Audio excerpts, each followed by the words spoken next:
Details చూద్దాం. నేపాల్లో మృత్యు ఘోష కొనసాగుతోంది. గంట గంటకు మృతదేహాల సంఖ్య పెరుగుతూ వస్తోంది.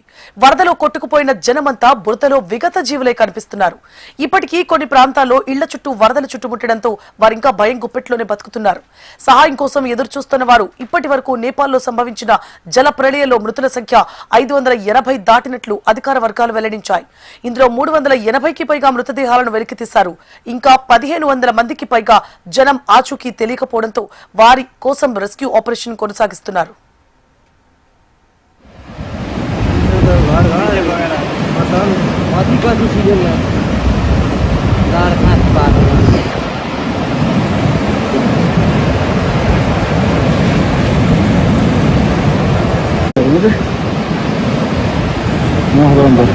सिलिंडर है तो ठीक है वापस को बोले 3 का 4 का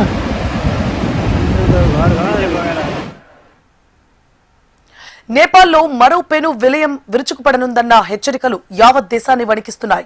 3 రోజుల క్రితం వచ్చిన ఆకస్మిక వరద కంటే దాదాపు 5 రెట్ల అధిక తీవ్రతతో కూడిన డెడ్లీ వరద ముంచుకొస్తోందని స్థానిక అధికారులు, పోలీసులు ముందస్తు హెచ్చరికలు జారీ చేశారు. దీంతో స్థానిక ప్రజలు, యాత్రికులు ప్రాణాలు అరచేతిలో పెట్టుకుని సురక్షిత ప్రాంతాల వైపు పరుగులు తీస్తున్నారు. నేపాల్, టిబెట్ సరిహద్దుల్లో విపత్తు మరింత ముదిరింది. దీంతో టిబెట్లో భారీ బారికేర్ బాక్స్ బద్దలైంది. ఈ క్రమంలో టిబెట్ లో సహాయక చర్యలు నిలిపివేసింది చైనా. మరో 3 రోజుల్లో భారీ ముప్పు తప్పదని చైనా ఇంజనీర్లు హెచ్చరిస్తున్నారు. ఇప్పటికే భారీ ప్రాణ నష్టంతో విషాదంలో ఉన్న నేపాల్ కు లెహెండే నదిపై ఏర్పడిన కొత్త కృత్రిమ సరస్సు మరో పెద్ద ప్రమాదకర హెచ్చరికగా మారింది.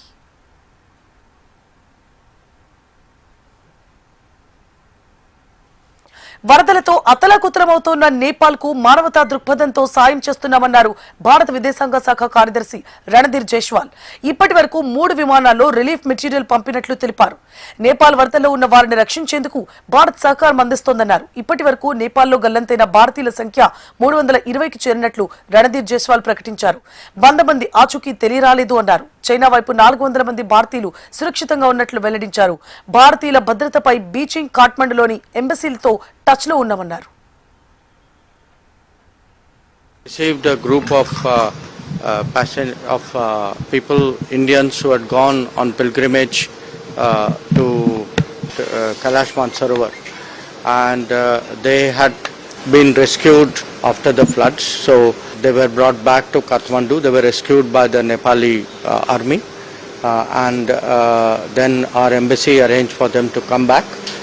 So I just came to meet them and of course shared our great relief that they were safe and sound, and learned from them about their experiences.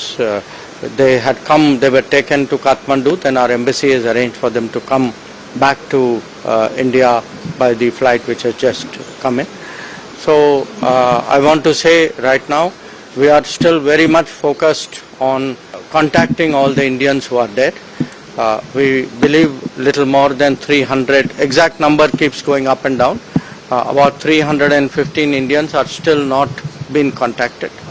Roughly about 85 Indians have been rescued from various places, including this group of 21 people who have just arrived, and they told me about exactly what happened to them, how the floods came, and they were very thankful particularly to the Nepal army, which made this great effort to get them out of that very difficult place where they were. So right now our effort is on supporting Nepal in the relief, in the rescue of people. So even today I spoke in the morning to the Nepal foreign minister. So we have given them a range of support offers. They are evaluating it. Whatever they feel is appropriate, they will pick up for tablets, medicines, things that have been made available or requested by the Nepali side to us. So we shall keep you updated. The total load of this particular flight would be something around 12-13 tons. Overall, keeping in mind that this flight also takes off, we would have sent 60 tons of relief material to Nepal by way of our humanitarian assistance. देखिए 21 भारतीय नागरिक जो फंसे हुए थे, कैलाश मानसरोवर की यात्रा पे गए थे, वो 21 भारतीय नागरिक कल काठमांडू पहुंचे, उस क्षेत्र से जहां पर ये हादसा हुआ। और कल हमारे राजदूत उनसे मिले, उनका हालचाल पूछा कल शाम को, और आज उनको सबको उसके लिए व्यवस्था करके उनको हवाई जहाज में बैठाया गया। हमारी एम्बेसी ने उनके लिए ये ट्रैवल अरेंजमेंट बनाया और आज वो दिल्ली पहुंच चुके हैं, इंडिगो की जहाज से पहुंचे हैं, कुछ देर पहले पहुंचे हैं। उसके अलावा आप लोग को हमने पहले जानकारी दी थी कि 63 भारतीय नागरिक जो त्रिशूली हाइड्रो पावर में काम करते हैं, त्रिशूली 1, उनको भी वहां से बचाया गया है। इनके बारे में भी आपको विधिवत नहीं नाम के साथ हम लोग ने बताया कि कौन कौन से ये 63 लोग हैं। उसके अलावा आज की खबर यह है कि 96 भारतीय नागरिक चीन से नेपाल की तरफ आ चुके हैं और ये सभी लोग सुरक्षित हैं। इनके बारे में ज्यों हमारे पास सूचना मिलेगी आपसे हम साझा करेंगे। इसके अलावा मैं ये कहना चाहूंगा कि हमारे पास जो लापता लोगों का जो लिस्ट है वो अभी 320 का है, लेकिन ये मान के चलिए चूंकि स्थिति हर घड़ी बदल रही है, इसमें कुछ ऊपर नीचे भी हो सकता है। इसके अलावा 100 ऐसे लोग हैं करीबन जो भारतीय मूल के लोग हैं, उनसे भी हमारा संपर्क नहीं हो पा रहा है। సెంట్రల్ వాటర్ కమిషన్ సమావేశాల నేపథ్యంలో అంతర్రాష్ట్ర జల వివాదాల పరిష్కారానికి తీసుకోవాల్సిన చర్యలపై తెలంగాణ ప్రభుత్వం ఫోకస్ పెట్టింది. ఈ నేపథ్యంలోని సీఎం రేవంత్ రెడ్డితో మంత్రి ఉత్తమ్ కుమార్ భేటీ అయ్యారు. సెప్టెంబర్ 1న తుమ్మిడిహట్టిపై తెలంగాణ మహారాష్ట్ర అధికారులతో సిడబ్ల్యూసీ సమావేశం ఉన్న నేపథ్యంలో ప్రాజెక్టు ఎత్తు నిర్మాణంపై తెలంగాణ వాదనను బలంగా వినిపించడంపై సీఎం రేవంత్ మంత్రి ఉత్తమ్ చర్చించారు. ఇక మహారాష్ట్రతో తుమ్మిడిహట్టి అంతర్రాష్ట్ర సమస్యకు పరిష్కారం చూపే దిశగా చేపట్టాల్సిన వ్యూహాలను పరిశీలించారు. మరోవైపు సెప్టెంబర్ 7న సిడబ్ల్యూసీ చైర్మన్ నేతృత్వంలో ఏపీ తెలంగాణ మధ్య జల వివాదాలపై కీలక భేటీ ఉంది. ఈ భేటీలో కృష్ణా ప్రాజెక్టుల నిర్వహణ, నీటి పంపకాలతో పాటు కేఆర్ఎంబీ పరిధిలో పెండింగ్ అంశాలపై చర్చించనున్నారు. అటు గోదావరి జలాల వినియోగం, ప్రాజెక్టులు, అనుమతులకు సంబంధించి రెండు రాష్ట్రాల మధ్య ఉన్న వివాదాలు కూడా సిడబ్ల్యూసీ సమావేశంలో చర్చకు రానున్నాయి. ఈ నేపథ్యంలో అంతర్రాష్ట్ర జల వివాదాలు, సుప్రీంకోర్టు కేసుల పరిష్కారానికి తెలంగాణ తరపున అనుసరించాల్సిన వ్యూహంపై కూడా సీఎం రేవంత్ మంత్రి ఉత్తమ్ కుమార్ కు దిశానిర్దేశం చేశారు.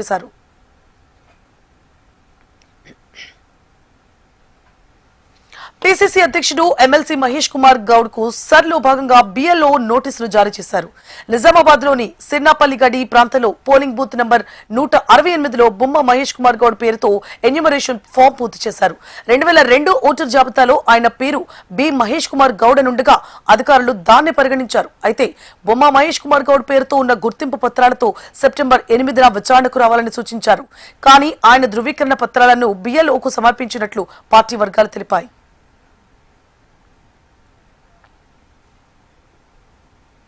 యంత్రీకరణ సబ్సిడీ ఇక నేరుగా రైతుల ఖాతాలోకి వేయాలన్నారు మంత్రి తుమ్మల. వ్యవసాయ పనిముట్లను ఖరారు చేసి పంపిణీ ప్రక్రియ వేగవంతం చేయాలని ఆదేశించారు. వ్యవసాయ శాఖ అధికారులతో సమావేశమైన ఆయన యూరియా నిల్వలు, పామాయిల్ సాగుపైన చర్చించారు. యూరియా సరఫరాలో ఇలాంటి ఇబ్బందులు లేవన్న మంత్రి ఫెర్టిలైజర్ యాప్ లో సమస్యలు వస్తే అదే రోజు పరిష్కరించాలని ఆదేశించారు. కాంప్లెక్స్ ఎరువులకు కూడా సబ్సిడీ ఇవ్వాలని సూచించారు. ఆయిల్ పామ్ సాగును ప్రోత్సహించే విధంగా చర్యలు తీసుకోవాలన్నారు మంత్రి తుమ్మల. 2-3 రోజుల్లో మొక్కలు రైతులకు అందేలా చర్యలు తీసుకోవాలన్నారు. డిమాండ్ ఎక్కువగా ఉన్న జిల్లాలకు మొక్కల పంపిణీలో ప్రాధాన్యత ఇవ్వాలని తెలిపారు. ఆయిల్ పామ్ కు డ్రిప్ ఇరిగేషన్ వేగవంతం చేయాలన్నారు. నర్సరీల్లో లక్ష్యానికి 2 ఆయిల్ పామ్ మొక్కలు సిద్ధం చేయాలని ఆదేశించారు. ఇక 2600 రైతు వేదికలపై సోలార్ ప్యానెల్స్ ఏర్పాటు చేయాలని, 3 నెలల్లో పనులు పూర్తి చేయాలని ఆదేశాలు ఇచ్చారు. ఆయిల్ పామ్ మిల్లుల నిర్మాణ పనులను కూడా త్వరితగతిన పూర్తి చేసేలా చర్యలు తీసుకోవాలన్నారు మంత్రి తుమ్మల.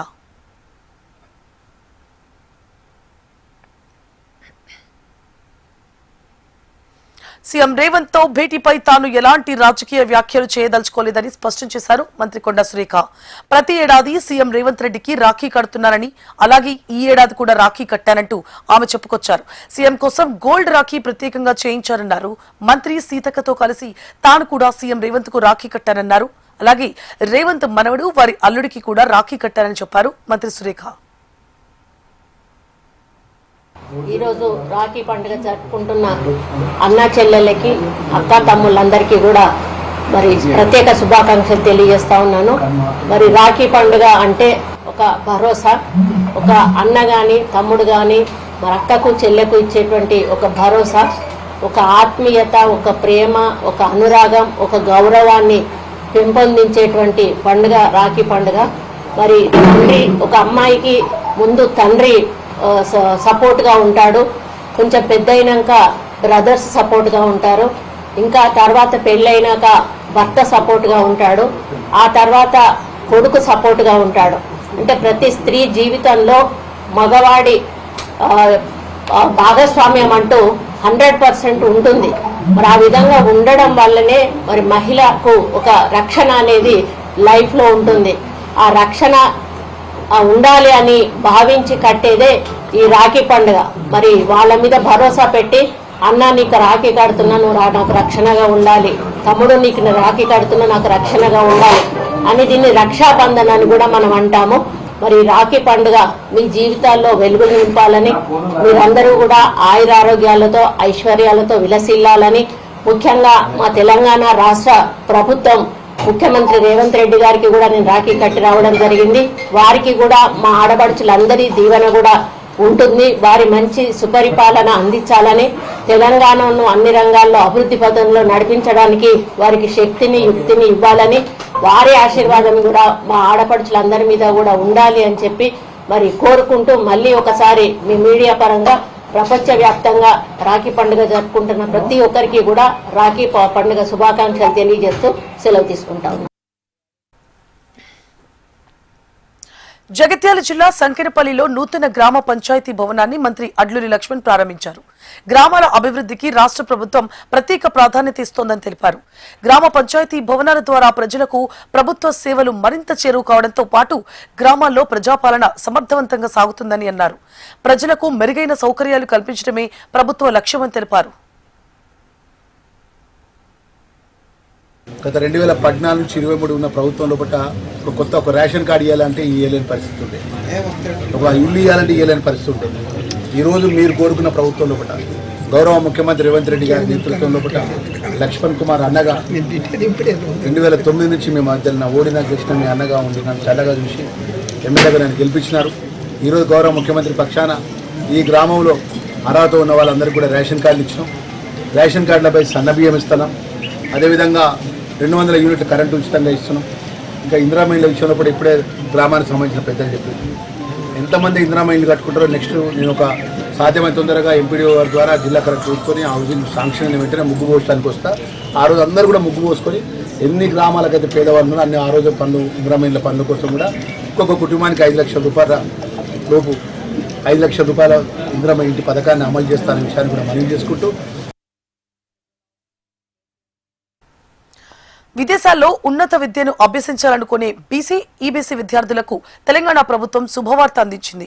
మహాత్మా జ్యోతిబా పూలే ఓవర్సీస్ విద్యానిధి పథకం కింద దరఖాస్తులను ఆహ్వానించింది. ఈ విడతలో మొత్తం 350 మంది విద్యార్థులను ఎంపిక చేయనున్నారు. ఇందులో 250 మంది బీసీ విద్యార్థులు, 100 మంది ఈబీసీ విద్యార్థులకు అవకాశం కల్పించనున్నారు. సెప్టెంబర్ 1 నుంచి 31వ తేదీ వరకు దరఖాస్తులను స్వీకరించనున్నారు. అర్హత కలిగిన విద్యార్థులు నిర్ణీత గడువులుగా ఆన్లైన్లో దరఖాస్తు చేసుకోవాలని ప్రభుత్వం సూచించింది. దరఖాస్తులను తెలంగాణ ఈ-పాన్ వెబ్సైట్ ద్వారా సమర్పించాల్సి ఉంటుంది. ఈ పథకం ద్వారా విదేశాల్లో పోస్ట్ గ్రాడ్యుయేషన్, పీహెచ్డీ వంటి ఉన్నత విద్యా కోర్సులను అభ్యసించేందుకు అర్హులైన విద్యార్థులకు అవకాశం లభిస్తుంది. ఈ పథకానికి దరఖాస్తు చేసుకునే విద్యార్థుల కుటుంబ వార్షిక ఆదాయం 5 లక్షల లోపు ఉండాలి. దరఖాస్తుదారుల వయస్సు 35 సంవత్సరాల లోపు ఉండాలి. విద్యార్థులు తమ గ్రాడ్యుయేషన్ లో కనీసం 60% మార్కులు సాధించుండాలి. విదేశాల్లో ఉన్నత విద్యను అభ్యసించాలనే లక్ష్యం ఉన్న బీసీ ఈబీసీ విద్యార్థులకు మహాత్మా జ్యోతిబా పూలే ఓవర్సీస్ విద్యానిధి మంచి అవకాశాన్ని అందిస్తోంది.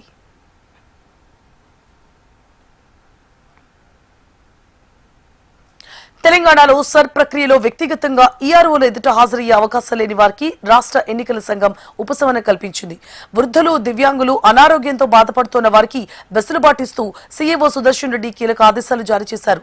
వ్యక్తిగతంగా హాజరు కాలేని వారికి బదులుగా వారి కుటుంబంలోని ఎవరైనా ఈఆర్ఓ ముందు హాజరయ్యే అవకాశం కల్పించింది. ఇక అవసరమైన పత్రాలు కుటుంబ సభ్యులు సమర్పించేందుకు అనుమతినిచ్చింది. దివ్యాంగులు, వృద్ధులతో పాటు బయట దేశాల్లో ఉన్న ఓటర్లకు కూడా ఈ అవకాశం ఇస్తూ ఆదేశాలిచ్చారు సీఈఓ సుదర్శన్ రెడ్డి.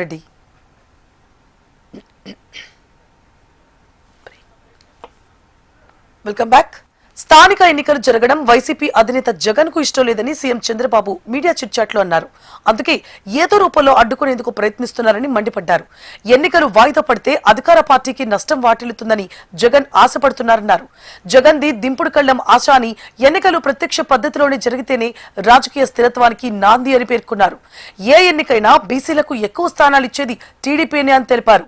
రాష్ట్ర జీవనాడి అయిన పోలవరం ప్రాజెక్టు పనులను శరవేగంగా పూర్తి చేసి వచ్చే ఏడాదిలోనే ప్రాజెక్టును ప్రారంభిస్తామని సీఎం చంద్రబాబు ధీమా వ్యక్తం చేశారు.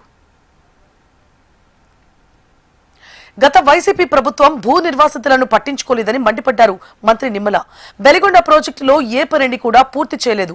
నిర్వాసితులకు 900 కోట్ల రూపాయలు ఇవ్వాల్సిండగా గత ప్రభుత్వం ఒక్క రూపాయి కూడా ఇవ్వలేదని ఆరోపించారు. కానీ కూటమి ప్రభుత్వం కేవలం 40 రోజుల్లోనే నిర్వాసితులకు 3 విడతలుగా నష్టపరిహారం అందించామని తెలిపారు.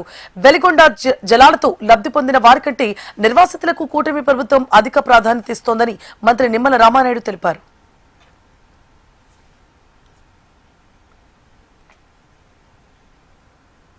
ఖచ్చితంగా ప్రతి ఒక్క అర్హుడైనటువంటి వ్యక్తికి కూడా అందజేస్తామని చెప్పి తెలియజేసుకుంటూ ఈరోజు ఏదైతే వైఎస్ఆర్సీపీ పార్టీ మీ అందరికీ తెలుసు, ఆ రోజు 2024లో ఇన్ని పనులు ఉండగా నిర్వాసితులకి ఇంత సొమ్ములు చెల్లించవలసి ఉండగా జాతికి అంకితం అని చెప్పి ఏ రకంగా మోసం దగా చేసి ఆ రోజు స్తూపం ఆవిష్కరించాడో మనందరం కూడా చూసినటువంటి పరిస్థితి. ఈవేళ వాస్తవాలు అర్థం చేసుకోవాలి. ఎందుకంటే కరువు జిల్లా, ఫ్లోరైడ్ బాధిత జిల్లా, ఇటువంటి కరువు ఫ్లోరైడ్ బాధిత జిల్లాను కూడా మోసం దగా చేయడానికి జగన్మోహన్ రెడ్డికి మనసు ఎలా వచ్చిందో మాకు అర్థం కావట్లేదు. ఈవేళ నిర్వాసితులు కూడా మాకు చెప్తూ ఉన్నారు, అసలు ఈ ప్రాజెక్టు పూర్తవుతుందో లేదో, మాకు అసలు ఈ యొక్క పరిహారం వస్తుందో లేదో అనేటువంటి నమ్మకం మాకు ఎవరికీ లేదు. కానీ మొట్టమొదటిసారిగా చంద్రబాబు నాయుడు గారి రూపంలో ఈరోజు మాకు ఆ పరిహారం అందుతుంది, మా అకౌంట్లలోకి నేరుగా జమ అవుతూ ఉంది. నిజంగా ఈ మేలును మేము మర్చిపోలేమని చెప్పి నిర్వాసితులందరూ కూడా ఈవేళ చంద్రబాబు నాయుడు గారి కూటమి ప్రభుత్వానికి వాళ్ళు కృతజ్ఞతలు. పార్వతీపురం జిల్లా విశ్వనాథపురం గ్రామంలో 4.43 కోట్లతో 8 కిలోమీటర్ల రహదారి నిర్మాణ పనులకు మంత్రి సంధ్యారాణి శంకుస్థాపన చేశారు. ప్రజల అవసరాలకు అనుగుణంగా మౌలిక వసతుల అభివృద్ధికి కూటమి ప్రభుత్వం ప్రాధాన్యత ఇస్తోందని మంత్రి అన్నారు. అభివృద్ధికి రహదారులే కీలకమని, ప్రతి ప్రాంతానికి మెరుగైన కనెక్టివిటీ కల్పించడమే లక్ష్యమని సంధ్యారాణి తెలిపారు.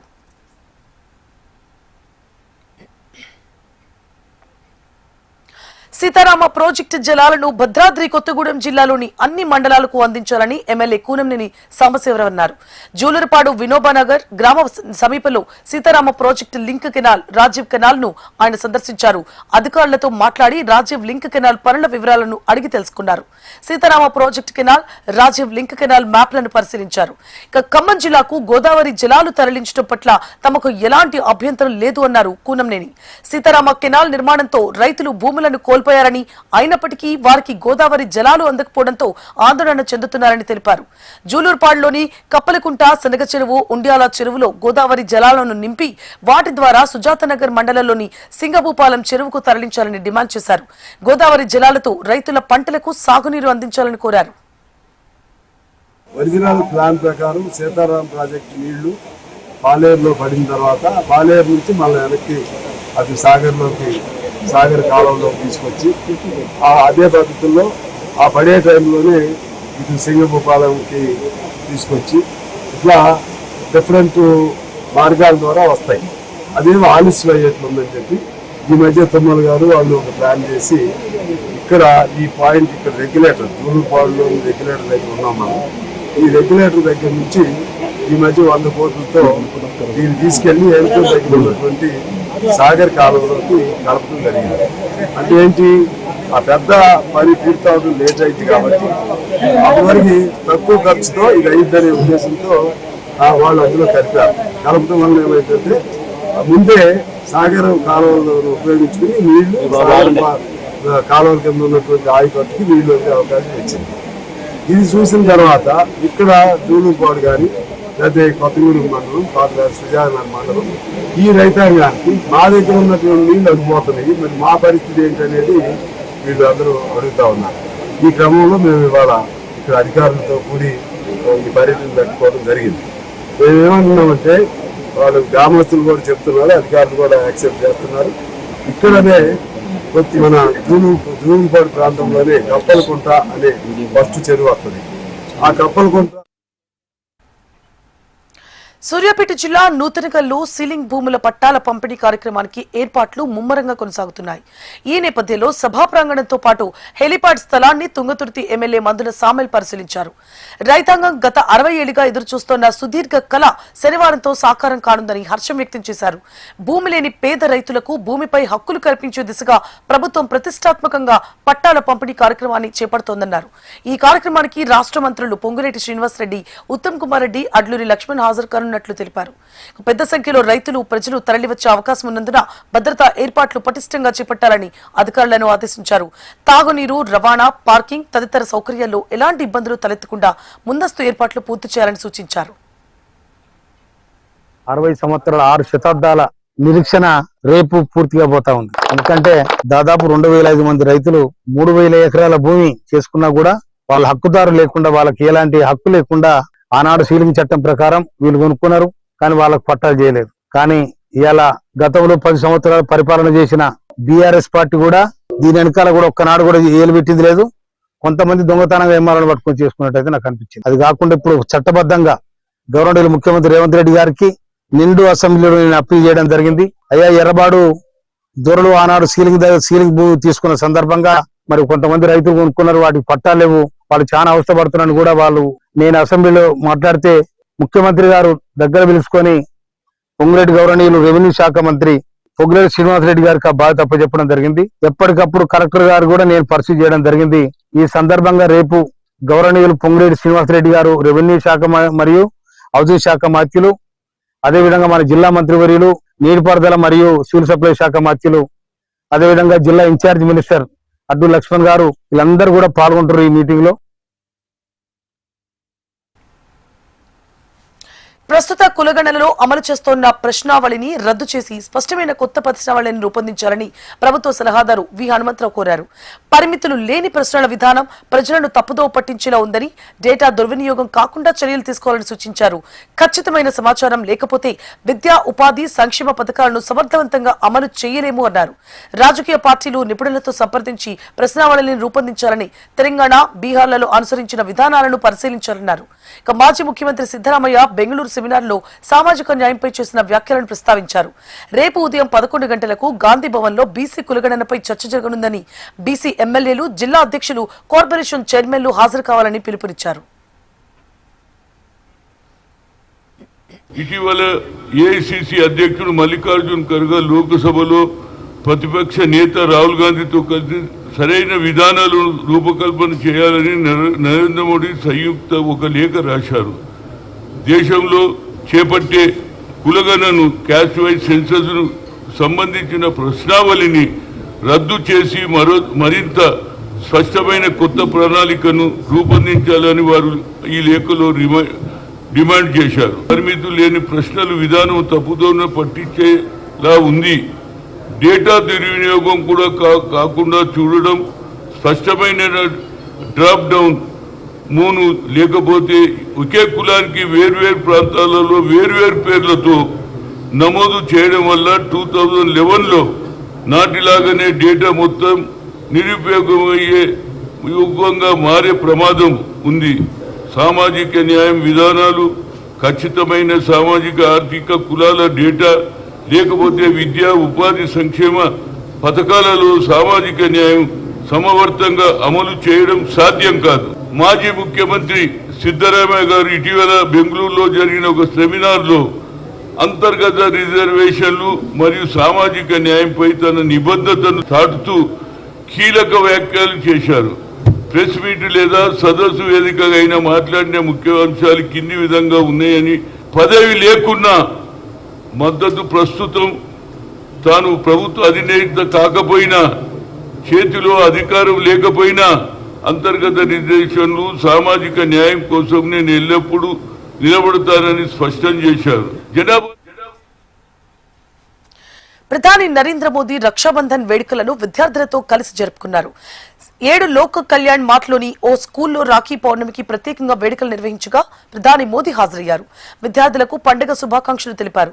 చిన్నారులతో ముచ్చటించి సరదాగా గడిపారు. ఈ వేడుకల్లో వికసిత్ భారత్, ఇస్రో విజయాలు, ఏక్ పేడ్ మాకే నామ్ నినాదాన్ని ప్రతిబింబించే రాఖీలతో పాటు వందే మాతర గీతం రాసిన రాఖీలను కూడా ప్రధానికి అందించారు విద్యార్థులు. నవ్వుతూ పలకరించి వారికి షేక్ హ్యాండ్ ఇచ్చి సందడి చేశారు ప్రధాని మోదీ. ఈ క్రమంలో ఓ విద్యార్థి మీ చిన్ననాటి కళ ఏంటి అని ప్రధానిని ప్రశ్నించగా మిమ్మల్ని కలవడమే అంటూ సరదాగా సమాధానం ఇచ్చారు. ఇక విద్యార్థులతో రక్షాబంధన్ వేడుకలు జరుపుకోవడం ఆనందంగా ఉందన్న ప్రధాని అందుకు సంబంధించిన వీడియోను సోషల్ మీడియాలో పోస్ట్ చేశారు. लोटस ये कौन आया है? अच्छा मैं आई हूँ.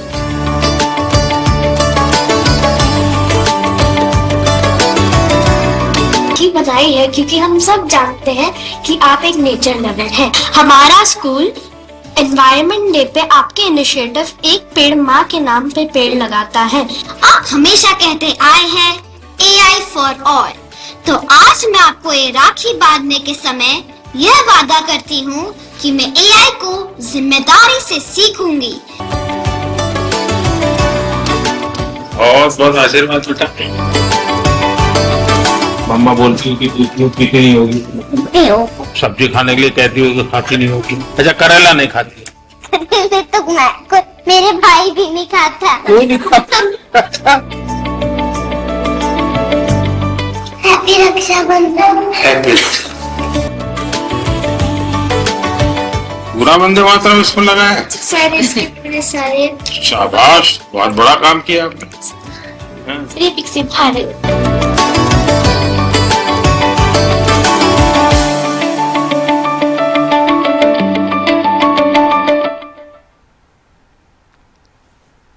కర్ణాటక రాజకీయాల్లో సంచలన పరిణామం చోటు చేసుకుంది. నిధుల దుర్వినియోగం ఆరోపణలపై కర్ణాటక గిరిజన సంక్షేమ శాఖ మంత్రి నాగేంద్ర తన పదవికి రాజీనామా చేశారు. ఈ మేరకు తన రాజీనామా పత్రాన్ని ముఖ్యమంత్రి డీకే శివకుమార్ కు సమర్పించారు. తాను ఒక దళిత వర్గానికి చెందిన నేతనైనందుకే తనను టార్గెట్ చేస్తున్నారని ఆయన అన్నారు. తాను ఎలాంటి తప్పు చేయలేదని, తనపై వచ్చిన ఆరోపణలన్నీ అసత్యమైనవని చెప్పారు. ప్రభుత్వానికి, పార్టీకి ఎలాంటి చెడ్డ పేరు రాకూడదనే ఉద్దేశంతోనే పదవి నుంచి తప్పుకుంటున్నారని తెలిపారు. ఈ విచారణలో నేను నిర్దోషిగా బయటకొస్తాననే పూర్తి నమ్మకం నాకుందని స్పష్టం చేశారు ఆయన.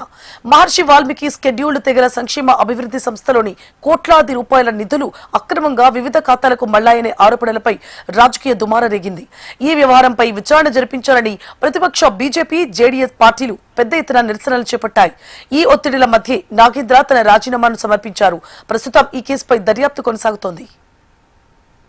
ನಾನು ಏನಾದ್ರು ಒಂದು ಸೈನ್ ಮಾಡಿದ್ದೀನ, ಒಂದು ಆದೇಶ ಕೊಟ್ಟಿದ್ದೀನ, ನನ್ನಿಂದ ಏನಾದ್ರೂ ₹1 ಆದ್ರೂ ನನ್ನಿಂದ ಬಂದಿದೆನಾ, ನನಗೆ ಹೋಗಿ ಬಂದಿದೆನಾ, ನನ್ನ ನೋಟ್ ಶೀಟ್ ಇದೆನಾ? ಯಾಕೆ ಸ್ವಾಮಿ ಇಷ್ಟು ದಲಿತರ ಮೇಲೆ ತಾವು? ಅದಕ್ಕೆ ನಾನು ಹೇಳೋದು, ತಾವು ಮನುವಾದಿಗಳು ಮನುಸ್ಮೃತಿಯಲ್ಲಿ ಇರುವಂತ ಒಂದು ಪುರಾಣ ಕಾಲದಲ್ಲಿ ಇರುವಂತ ಪದ್ಧತಿಯನ್ನ ತಾವು ತೆಗೆದುಕೊಂಡು ಬರ್ಲಿಕ್ಕೆ ತಾವು ಹೋಗ್ತಾ ಇದ್ದೀರಲ್ಲ. ದೇಶದ ಜನತೆ ನೋಡ್ತಾ ಇದೆ. ಈಗಾಗಲೇ ಕೂಡ ಪೂರ್ಣ ಪ್ರಮಾಣದಲ್ಲಿ 100ಕ್ಕೆ 100ರಷ್ಟು ಹಣ ಕೂಡ ವಾಪಸ್ ಆಗಿದೆ. ನಾನು ಕಳಿಸಿದ್ದಲ್ಲ, ಬ್ಯಾಂಕ್ ಅಲ್ಲಿ ಮಾಡ್ಕೊಂಡಿದ್ದಂತವ್ರು. ಹಂಗಾದ್ರೆ ನಿರ್ಮಲಾ ಸೀತಾರಾಮನ್ ಅವರು ಇವತ್ತಿನ ದೇಶದ ಮಂತ್ರಿಗಳು, ಫೈನಾನ್ಸ್ ಮಿನಿಸ್ಟರ್ ಅವರು ಯಾಕೆ ಮಾಡ್ಕೊಡ್ದು?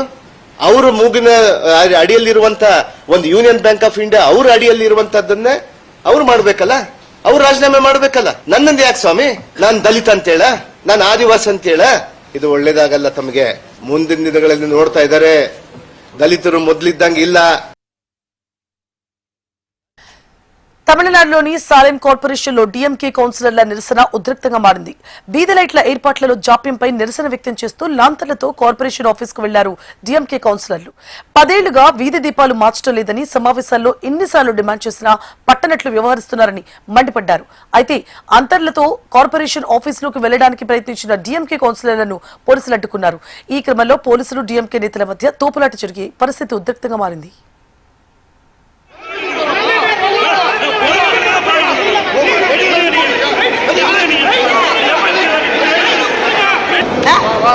ಬರ್ತಾರೆ